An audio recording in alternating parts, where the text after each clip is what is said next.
Okay, today we're going to tackle that famous question. Can you actually nuke an asteroid?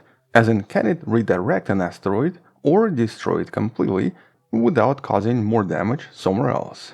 And specifically here we're talking about asteroids on a potential collision course with planet Earth and asteroids that could be possibly super dangerous.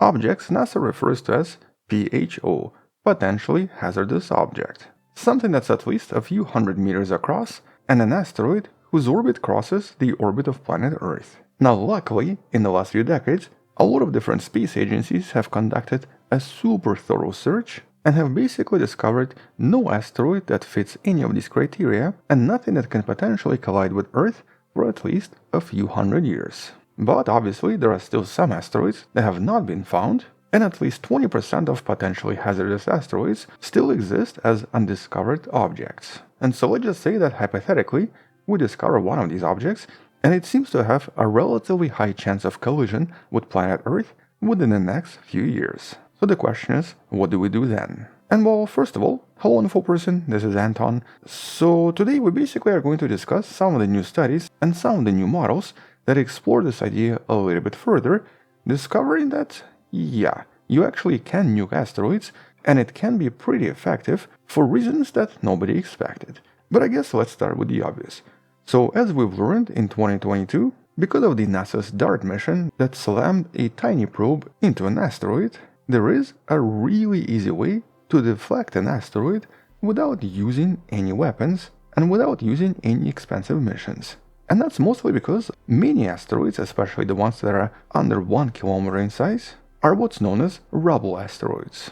They're not really rocks as much as a collection of pebbles and smaller rocks, all stuck together because of gravity and certain other forces such as static and van der Waals forces. Which means that by smacking something really fast into them, we can basically turn these objects into improvised rockets. Or in other words, they create their own propulsion, which then starts to push them so much that they move quite dramatically in a slightly different direction.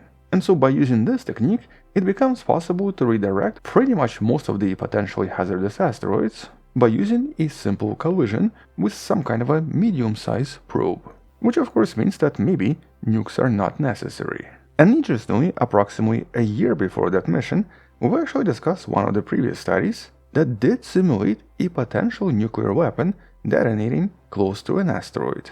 You can find this video in the description, but in a nutshell, it confirmed that it's possible to disrupt an asteroid by forcing it to create its own propulsion through the emission of a tremendous amount of particles. But for these types of asteroids, or basically asteroids under 1 kilometer in size, we definitely have a lot of other options, not including nuclear weapons. For example, a few years back, another team proposed what's known as laser bees, or basically a bunch of satellites orbiting an asteroid, blasting this asteroid with lasers trying to hit the same spot in order to once again force it to create propulsion, nudging it in a certain direction. But in this case, we would also have way more control. But most of these studies and most of these assumptions were always based on asteroids similar in size to Bennu and Ryugu. So once again, under 1 kilometer across. And that's because these are the only dangerous asteroids known to us. But what if we actually find something that's maybe a little bit larger? So for example, something like this. I was actually trying to find an asteroid that potentially has something similar to my name, and well, here we have a binary asteroid discovered in 1985. This is asteroid Petrovskaya, and it's approximately 5 kilometers across. Not as big as the one that hit Earth and killed the dinosaurs, but big enough to do something very similar. And though this is an asteroid inside the asteroid belt, and it's unlikely to ever come close to planet Earth, unlikely does not mean impossible. And so what if one of these larger asteroids is nudged by something such as, for example, interaction with Jupiter and finds itself on a possible collision with planet Earth? And so that's basically the main assumption behind this study by Nathan Moore and his team. They wanted to find out if maybe a nuclear weapon is a viable option. And that's because a redirect mission using a satellite or even using those lasers would just not really work. These asteroids are way too large and way too massive to be effectively redirected by something so small and so insignificant. In this case, a nuclear weapon might be the only chance. But most of the previous research focused on simulations involving surface detonation, or essentially a collision with a nuclear weapon that would then transform the surface, causing the asteroid to suddenly turn into lots of different pieces. With the conclusion here being that 99.9% of pieces, or most of the mass from this asteroid, would most likely avoid the collision with Earth, but not 100%.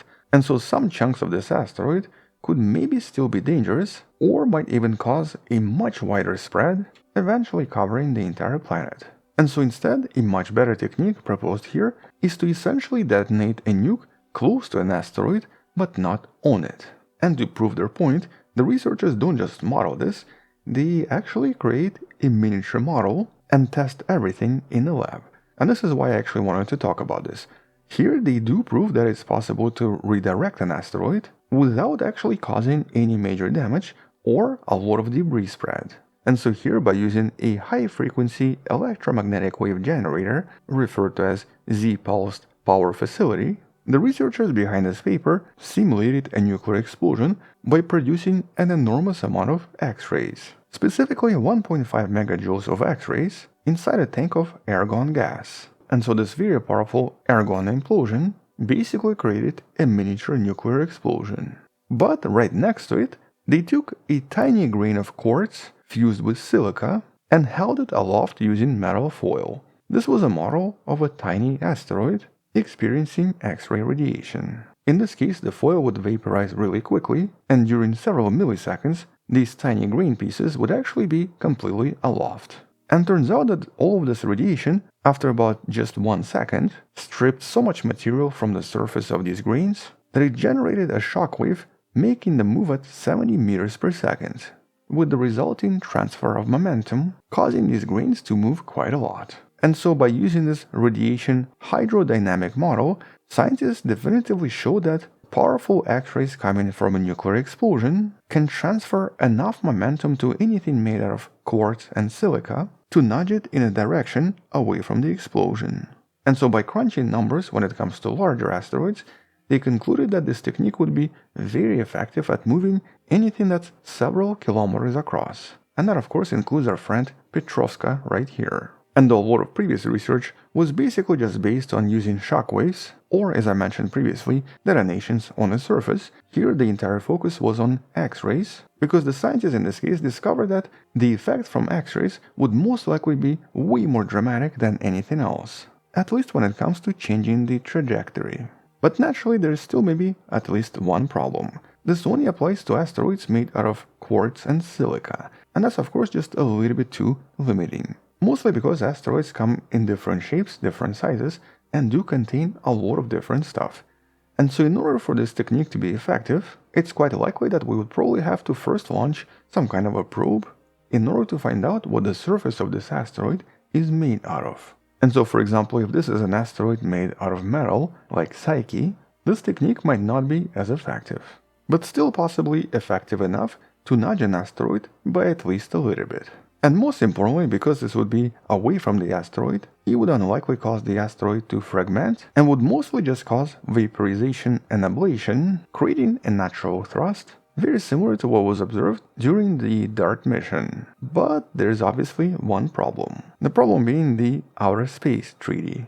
And that's of course the treaty that was signed back in the 60s by all nuclear powers. And well, this treaty forbids the use of nuclear weapons in space. And though maybe a potential collision with an asteroid could be a good reason to break this treaty, it's also important to understand why this was signed. This was signed just a few months after the test you see right here, Starfish Prime, a high-altitude nuclear test conducted in the Pacific in July of 1962. Here's actually a picture from Honolulu on the night of the explosion. And this was one of several tests conducted by the US and the Soviet Union in order to basically see, I guess, what would happen if you nuked something in space. And the results were very dramatic.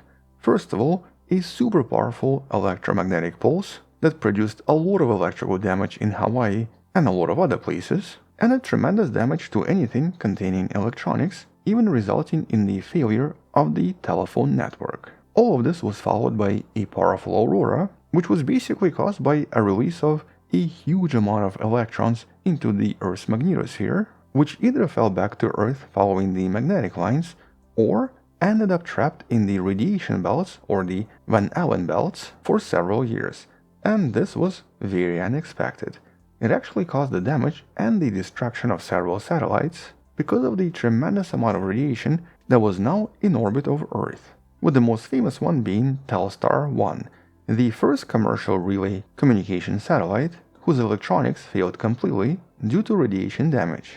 And so because of these discoveries, and because of the amount of damage to a lot of space technologies, and obviously damage from the powerful electromagnetic pulse, within just a few months after this test, the Outer Space Treaty was signed by almost everyone. And so technically that means that using nukes in space would not be allowed. But here we're talking about using nukes very far away from planet Earth, so I guess it's a slightly different story. Especially because this would only be used on an asteroid that would be endangering everyone.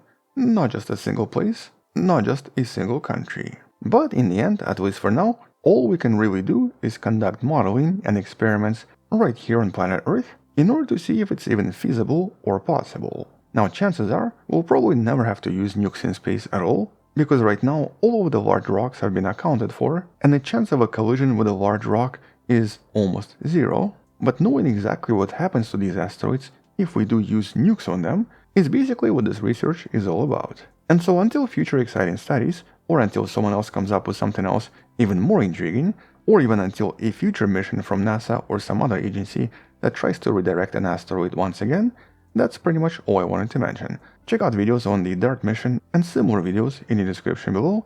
Thank you for watching, subscribe, share this with someone who loves learning about space and sciences, come back tomorrow to learn something else, support this channel on Patreon by joining channel membership or by buying the Wonderful Person t-shirt you can find in the description.